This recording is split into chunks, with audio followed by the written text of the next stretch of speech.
Lucas et Eric investissent tous les deux dans les actions. Lucas utilise eToro pour investir dans des actions sans payer de commission. Eric doit payer une commission à sa banque à chaque fois qu'il achète ou vend une action.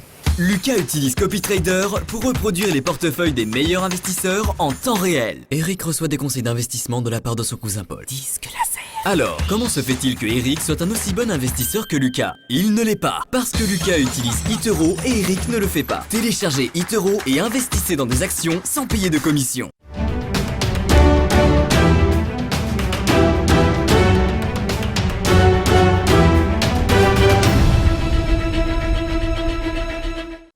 Retour sur le plateau du live, on a un CAC 40 qui commence à bouger seulement après quelques secondes de séance à la bourse de Paris. Ça s'annonce assez mitigé, on avait un CAC 40 à 5104,28 et nous retrouvons tout de suite notre invité Eric Seban pour un point cette fois sur le DAX. On passe le Rhin. Eric Seban, bonjour, merci d'être avec nous. Bonjour, je rappelle que vous êtes trader et coach chez Perceval Finance.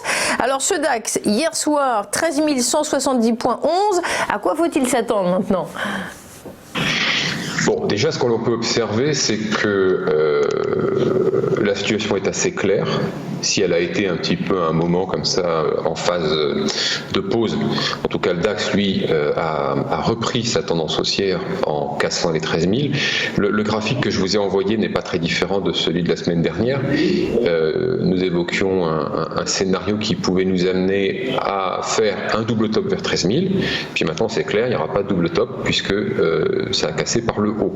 Donc, bon, c'est le scénario qui s'est réalisé.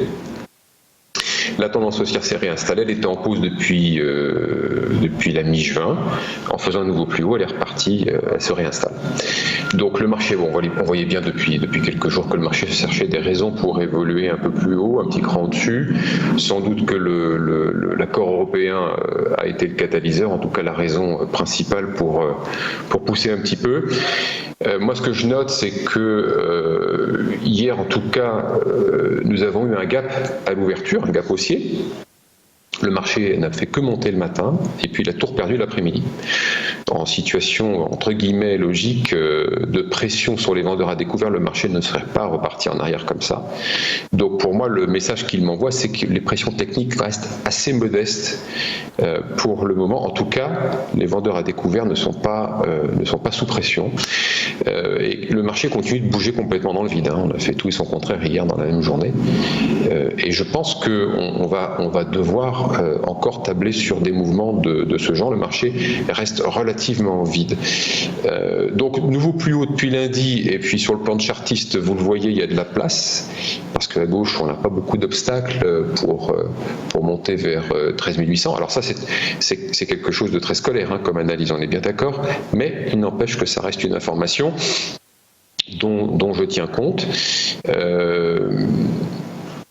Alors, pas trop de pression technique, nouveau plus haut.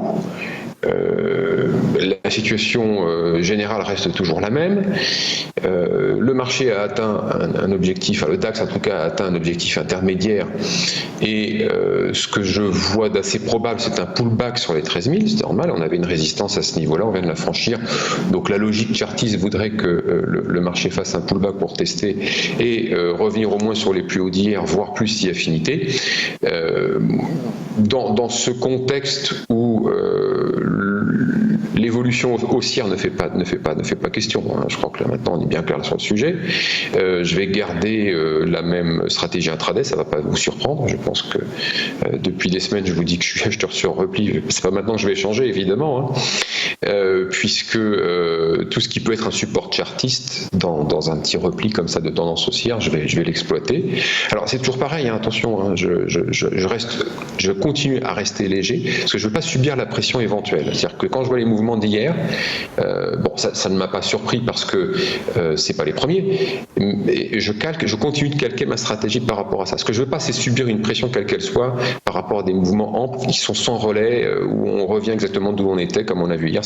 Ça, je veux pas le faire. Ce que vous voyez, c'est qu'il était quand même grandement préférable de ne pas être vendeur. Ça aussi, c'est une chose qu'il faut continuer de conserver parce que vendre les hauts, ça n'est pas rentable dans cette affaire.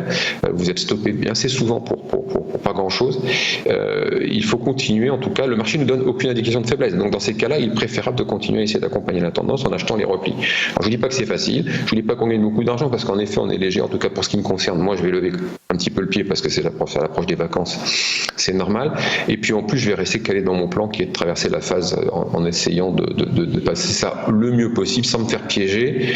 J'ai déjà acté de toute façon que l'année sera moyenne pour moi financièrement parce que justement, je suis obligé de travailler léger et que je n'entrevois pas de recharger la cantine à la rentrée parce que je n'imagine pas qu'on va y voir plus clair. En fait, si vous voulez, moi, ce que je vois, c'est une situation inédite dont l'issue me laisse perplexe. Alors forcément, je suis obligé de prendre des mesures par rapport à ça pour pas me faire piéger. Et je recommande à tout le monde de faire très attention parce que on reste dans une situation extrêmement incertaine. Les artifices ne vont pas durer très longtemps. On comprend votre philosophie. Merci Éric Sévent de Perceval Finance. C'est un esprit indépendant. Il a dit « Je ne subis pas la pression ». C'est bien clair.